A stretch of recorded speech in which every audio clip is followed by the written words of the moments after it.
Travel Talk, where our expert magical memory planners discuss ways you can have fun, memorable, and stress-free family vacations.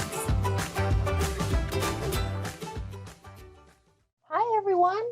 Welcome to this episode of Travel Talk. I am so excited to share with you more about the 2021 Food and Wine Festival that takes place at Epcot. This is an annual festival that takes place every year, and this year it is the longest festival ever, going from July 15th all the way to November 20th. So there is time during that large window to get down and participate in the Food and Wine Festival, and I want to share with you a little bit about what we learned when we were there enjoying the festival this past week. So I'm super excited to share this information with you. During this episode, we're going to talk about a few aspects of the Food and Wine Festival activities. So one is going to be the global marketplaces. Then we're going to talk a little bit about Remys Ratatouille Hide and Squeak. We're going to touch base on Emil's Fromage Montage, and then talk a little bit about the entertainment and merchandise. So we're going to kick it off talking about the global marketplaces. These are all around the World Showcase and really throughout Epcot now, even in the front part of Epcot, with booths about everything from countries to ethnic groups to booths that are based specifically on foods or types of food. So one of the examples is Hawaii. We love that booth. It may have been my favorite booth of the festival this year. They had a lot of really yummy things there. I tried the Kahlua pork sliders, which were so delicious. And then they had 2 alcoholic beverages that I couldn't choose between. So when you can't choose at the Food and Wine Festival, you get both. So I got the Aulani Sunrise as well as the Florida Orange Grove's sparkling pineapple wine. Both were very, very delicious. But Hawaii is an example of a booth that's not one of the countries normally represented in Epcot. And it's not even a country, it's a state, but it has a theme. And so everything there is Hawaiian themed. There are other booths that are related to the countries and represent the countries that we typically would see in Epcot. So an example of that is the Tangerine Cafe, Flavors of the Medina. So this is a new booth this year, and it's actually in the restaurant in Morocco, in that quick service restaurant that's in the front, since that restaurant is currently not open. So this is an example of one of the global marketplaces that, do represent one of the countries that are typically in Epcot on a normal basis. So we tried a few things there. The one thing we tried was the stone-baked Moroccan bread. That was really delicious. There was 3 different things to dip it in. I can't really pronounce any of them, but they were all very delicious. None of them were super spicy, but they were all very flavorful. So we really enjoyed that. And then they had 3 different types of kebabs. They all came with the same couscous and tomato and onion salad with a garlic aioli sauce on them. I did try the Moroccan spiced lamb as well as the harissa marinated beef tenderloin. Both of those were amazing. They also had a chicken one, which I didn't get to try on this trip, but those were very delicious. But a great example of something that, is normally represented in the countries there at Epcot. Another type of booth that they have is the ones that represent kind of a theme. So an example of, here's one in the Rotunda Bistro. This is an area in the American Adventure. So this one has some yummy treats there. I actually tried the wild mushroom and truffle tart, which was very good, especially if you're a mushroom lover like me. It was very delicious. And so that's a new booth this year. That's in the American Adventures Pavilion. And you can actually get food there. And actually there's eating area in the Rotunda. The Rotunda is an open area. Sometimes you'll see the Voices of Liberty performing in there. And it's also part of the waiting area if you're going to go into the entertainment that's in that pavilion, the show in the American Adventure. So if you want to eat inside, that's a perfect spot to get something to eat. And then there's tables inside in the air conditioning where you can sit and enjoy your food. So that was a great find as far as a place to eat, because a majority of the booths have all outdoor high top tables that you can stand at. There's not a lot of options for sitting necessarily. A lot of the areas have the high top tables that you just stand at and eat, but this is one of the ones with indoor air conditioning, which is amazing in Florida. So another booth that I wanted to talk about was this is a new one as well, is the Noodle Exchange. So this is an example of one of the booths that are really kind of on a topic or a theme. So in the Noodle Exchange, they had this traditional spicy Vietnamese beef pho, which was delicious.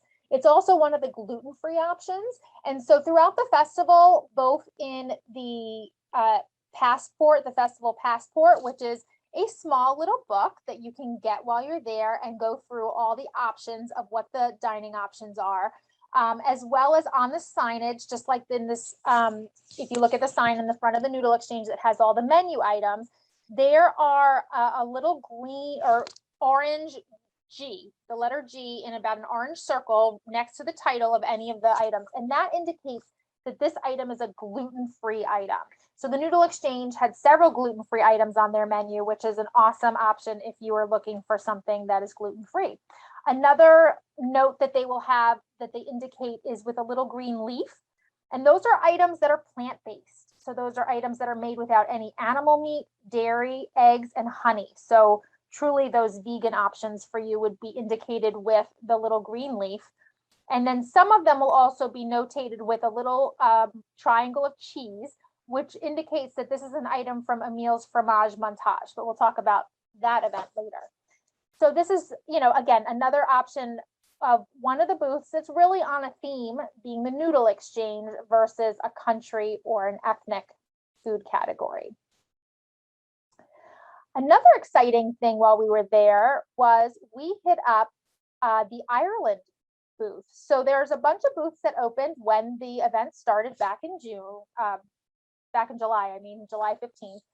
And there was several marketplaces that were marked to open October 1st. So those weren't on my list for this first trip down. I'll be back again in October, but those weren't on my list. But lo and behold, some of the booths were open. So the moral of the story is I don't know that it's going to stay open the whole time, but definitely check out any of the booths and take a look. If there's one in particular that you were excited about visiting, check it out because maybe it will be open prior to that October 1st official opening date. And Ireland was an example of that. So we tried the fisherman's seafood pie and the warm chocolate pudding cake. First of all, the fisherman's seafood pie was stuffed full of solid seafood. It was delicious. There was lobster and shrimp, and I don't even know what else in there, but it was a lot of really nice big pieces of seafood, which is really nice to see in a seafood dish. And then the warm chocolate pudding cake, I don't even know what else to say. It's pretty self-explanatory. It's pretty good. And it was covered with like a Bailey's cream sauce. So, oh my gosh, that was delicious. And a nice surprise that it was open. So again, there are lots and lots of booths all around the World Showcase, as well as some in the front by the different attractions over by Test Track and by Mission Space. There are booths. And so definitely lots of places to check out throughout Epcot. The next thing I wanted to touch base on is Remy's Ratatouille Hide and Squeak. So every year they have some type of scavenger hunt type activity that you can do in the festival. And this is the one for this year. So they're throughout the booths, not every one, but in about, I don't know, maybe 10 or 12 locations throughout Epcot, there is a Remy that you're looking for. And it's a little figure of Remy on a plate or a dish with some items. So he might be sitting there with garlic. He might be sitting there with a bottle of olive oil. But your job is to go around the festival and look in the locations, whether it's in Mexico, at the Earth Eats booth, at the Hawaii booth, in France, and go to these locations and look around and try to find Remy and see what food item he is seated with. Once you figure that out, then on the back of the card is a bunch of stickers, Remy with all these different food items, and then you place that sticker in that country on the front of the scavenger hunt. So it costs $10 to purchase the card with the information. You can get it throughout the festival at a lot of the different gift shops. It doesn't just have to be at 1 or 2 locations. They have them almost everywhere. You pick that up and you can start anywhere. You don't have to start in the front of the park or in a particular location. And you don't have to complete the whole thing in one trip. So you may, plan on 2 days in Epcot, or you're coming back again. You don't have to do the whole thing in one trip. You can just bring it back with you and finish it on your next trip. It took us several days. I was there for a few days, and then my kids joined me for another couple of days. And so it did take us a little bit to get through finding all of the spots. So once you complete the scavenger hunt and you have all your spots filled in with your stickers, then you can go and redeem it for a free gift. And there's a couple of places where you can do that. Disney Traders, the World Traveler, and Gateway Gifts. So Disney Traders is and the World Traveler are kind of in the middle of the park, right as you're heading into World Showcase. And Gateway Gifts is in the back of the park, kind of if you're coming in by the Skyliners or the boats from the back. That's by France is where that is. So you can go to any of those locations and turn in your card, and then you'll get a free gift. It is an adorable little bowl, a little ice cream dish. There are two choices to choose from. One is Remy, and I think the other one green, and the other one is purple. I forget who's on that one. So you get to choose your little free gift. So a super fun activity to do and a great way to involve the kids in the Food and Wine Festival. So while you're going around and getting your tasty treats, something for the kids to look for and keep them involved as well. There's also a meals fromage montage. So this is an activity where you get to go to, and this year it's 5 different booths that have a special item that includes cheese.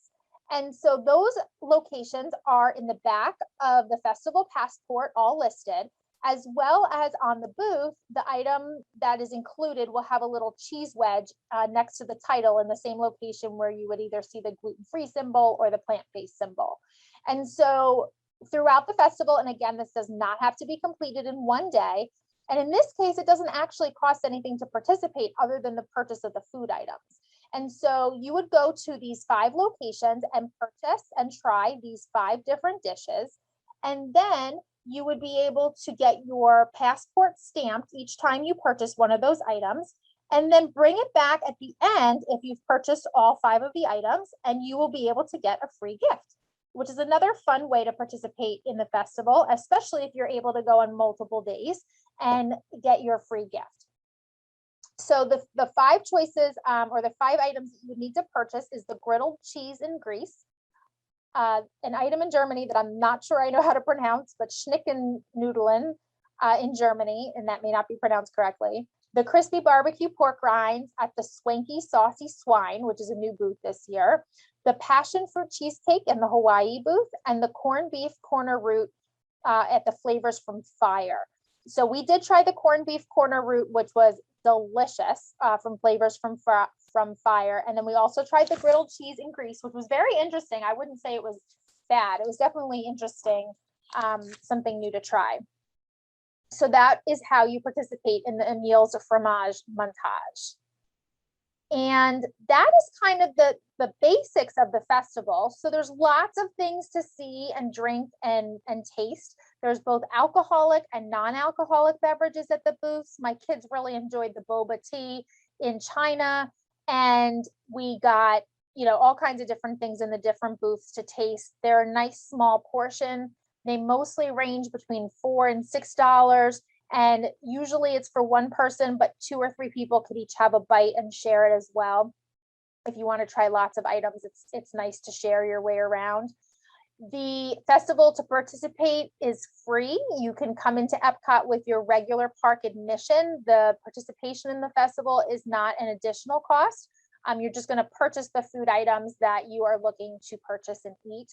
There are so many yummy things. I really probably can't get into all of them right now, but I encourage you that if you're in Epcot between July 15th and November 20th, that you make sure you stop and try at least a few of the things. Stop by either at the front or when you come in and get one of the festival passports so you can take a look at all the food. On our website, you can also, and we'll put the link in the show notes and on the website as well, but you can request one of the foodie guides so you can have a heads up on all the food that you can experience at the festival. But there's so much fun there and so many fun things to do. You can really go enjoy it more than once and try your favorites. This festival takes place every year. There's another festival in the springtime called the Flower and Garden Festival, which has completely different food items, but is a similar idea. And so if the fall is not a great time for you to visit Walt Disney World, you can check it out at the Flower and Garden Festival and have a similar experience in the spring. And if you are thinking, wow, this is exactly what I would love to do at Epcot, it is a great option for a girls trip, a girls long weekend, a couples trip, an adult only trip. Just hang out, enjoy some food and wine, and eat your way around Epcot and then ride some rides in between. It is a really fun trip for adults, especially for like a long weekend or something. If that's something you're thinking of doing, we can totally help you with that as well. And even if you don't think you can pull this off for 2021, keep in mind that this is an annual festival and it will more than likely take place next year. And so now is a great time to get your reservation, talk to your friends, get together with some others that might want to do this, and get planning for next year. So we're here to help you every step of the way, keep you in the loop on all the yummy food. You can check out our Instagram feed for pictures, and we would love to help you plan your own trip to the Food and Wine Festival.